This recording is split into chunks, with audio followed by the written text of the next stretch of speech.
Hey, everybody. We're so glad you stuck with us. We are back and we're ready to talk about the NBA. As I was just telling my brother, we are kind of surprised with the NBA right now. The Wizards, top of the East. Unreal, right? Another team that's on top of the East right now, the Chicago Bulls. These two teams were bottom dwellers for the last 10 years. They have not been – the Wizards have never been anything, minus the time they had Manute Bol and their Bullets. What about Gilbert Arenas. Gilbert Arenas, Agent Zero? Agent they were Zero. good. They were good during those years. Early 2000s, I guess we can make us we can make a pull for that. But yeah, like they've been bottom dwellers for so long, and now they're at the top. And they had Russell Westbrook, and it's just funny to me because everybody was bashing the Lakers for that trade for Russell Westbrook, and now we're seeing what's his name, Kyle Kuzma, go nuts for the Wizards. Like he was nothing for the Lakers, and now he's like, the best player in the – no, he's not really the best player in the NBA, but he's playing alongside somebody that really knows how to elevate his game. So, but it's just weird because you're seeing the Atlanta Hawks, who went to the conference championships last year, they're sitting at 4-8. Your Boston Celtics sitting at 5-6. The Milwaukee Bucks are 6-6. The defending NBA champions. I don't think that's going to be a long-term thing. Yeah. By no means. 6-6. Early on in the season, we're roughly in the first trimester of the season, and we're seeing new top dogs, and I kind of like it. Especially the Bulls. They made probably the most questionable offseason sign and trade out of anybody by picking up DeMar DeRozan. And now they're in the top of the NBA. They're in the upper echelon of the NBA. Right? And it's just mind-blowing. I don't know. What are you thinking? I'll be honest with you. I haven't really paid a whole lot of attention to it, except I've seen a little bit about the Warriors. I've been really impressed with what I've seen from them. And because, during college football season, that's pretty much all I do. So as soon as college football is over, I'll be balls to the wall into the NBA, and, I'll be winding up for March Madness. That's just kind of how my sports brain works. And then it'll be March Madness to NBA Finals to Midsummer Sadness until September. So college football. Yeah. But anyway, yeah. So I haven't really paid a whole lot of attention to it, but it is kind of cool to see some new things happening with some other teams that you don't usually see it from. I didn't even realize DeRozan went to the Bulls. Yeah, he got picked up in the free agency period this year. They did a sign and trade or something. I don't remember who was all a part of that deal. By no means, I'm not following it like wholeheartedly, but I find it really cool. I'm watching players like LaMelo Ball who are lighting up the league, and like their teams aren't winning every game, but I really enjoy watching him play. Yeah. But watching this Zach LaVine pairing with DeMar DeRozan and Lonzo Ball has been so fun. I love watching the highlights from those games. They're like a walking highlight reel. That's a pretty sick backcourt right there. Like it really is, isn't it? Lonzo Ball and Zach LaVine and DeMar DeRozan. When you think of them all individually, you don't think and see here's okay. Let me backtrack here. One of my biggest pet peeves is how everybody gives one player credit for team effort, right? Kind of like, Jordan getting credit for all the Bulls wins, all the Bulls championships, or, whether it's a Kobe or a Shaq fan giving either one of those credit for all the Lakers championships. And I know, don't get me wrong, I know LeBron did carry the brunt of the weight for those teams that he played on, but I mean, it still took teamwork to get there. You know what I mean? Like there were some big shots hit on the Miami teams by like Mike Miller and Ray Allen, and some defense that was played.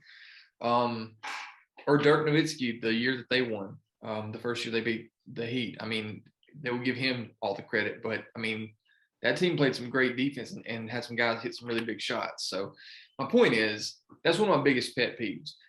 But here's a prime example of how the three different guys who, I mean, DeRozan, when he was at the Raptors, was probably their best player. And I think he averaged, what, 23, 24 points a game or something, somewhere in there. I don't think he's ever really averaged above 25 in a game or 25. Yeah, it's never been like way up in the stratosphere or anything like that. Nothing to really write home about. But they were competitive. So then he goes to the Spurs, and it's just been kind of hit or miss. He's never been a really great shooter. I don't think he's ever been a really great 3-point shooter or anything like that. But he's always been a good defender. Lonzo, since he's been in the league, we know he's a great passer. You know, we know he can get up and throw the ball down, and he's got a halfway decent shot, but he's not just like he's not going to put up 50 points on you. You know what I mean? Yeah. And LaVine, he can jump out of the gym, and he's developed a shot over the past, since he's been in the league. He's averaging 25 a game right now. So basically 20. The potential has been there, but then you get these guys together, and from what you're telling me, they're playing lights out together. So they really are.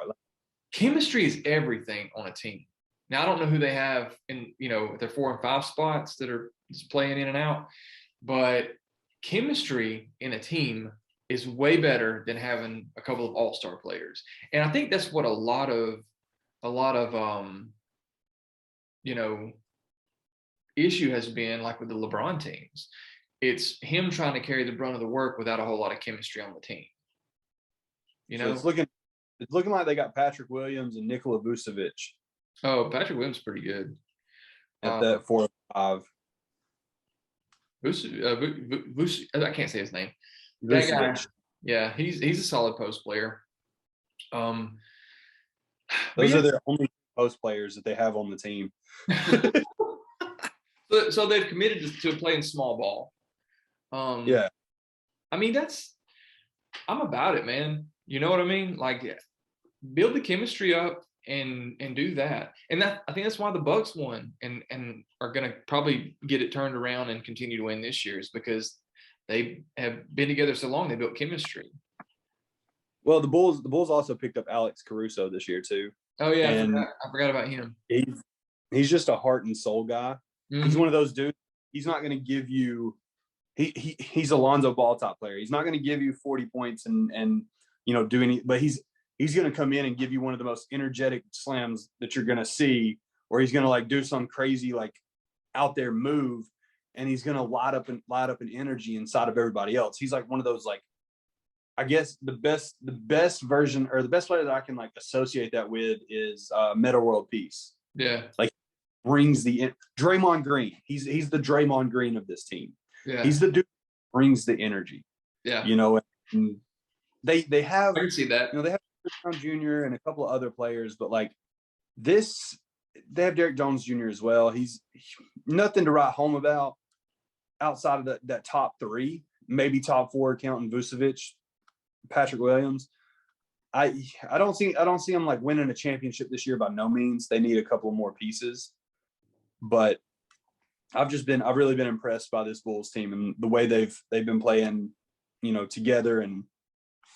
But the biggest story of the NBA this year is Golden State. Yeah. Right. You mentioned Golden State earlier. Golden State is 10-1 right now. Mm-hmm. Best in the NBA. And they're doing this with a roster had 50 points the other night or something. They're doing this with a roster that doesn't include Klay Thompson or Kevin Durant. You know what I mean? Neither one of those players are there. They're doing it with Steph Curry and Draymond Green, Andre Iguodala. Oh, Iggy's back. Which they did pick up Gary Payton II, and he's been playing lights out. That's good. But they got Otto Porter. They got Otto Porter's a solid defensive player. Andrew Wiggins, James Wiseman, Juan Toscano Anderson. Not big name players. Klay Thompson's supposed to be coming back this year, though. Early December is last I heard. That'll be something. And last time we seen Klay Thompson play, he was averaging 22 points a game. So I'm excited for that. That'll be the first game that former Browns wide receiver Odell Beckham Jr. is finalizing a deal with the Rams. So there you guys go. What do you remember what I said the other day? Do you remember what I said? OBJ going to the what I Rams. said? I don't remember what you said. I said, would it not be hilarious if OBJ signed with the Rams? That is, I mean, crazy, right? I'm telling you, I'm a savant or something. But yeah, I find it really cool looking at this roster that Golden State has, because it's nothing special by no means. Most of these do be bench players everywhere else they play at. And chemistry, man. It's all about the chemistry. You know what I mean? Like the best teams, don't get me wrong. That Bulls team with Michael Jordan, one of the greatest of all time. Michael Jordan, one of the greatest of all time. Some might even argue the greatest. Point is, when Jordan left, and we've talked about this a billion times, but when Jordan left, that team was still really good, and they were still top 3 team in the league. Third. So the chemistry on that team was so good that they were still able to compete at a level that they were close enough to get, within striking range of in the third round of the playoffs, right? Without Jordan. They went to the second round of the playoffs, and they went to conference championships without Jordan.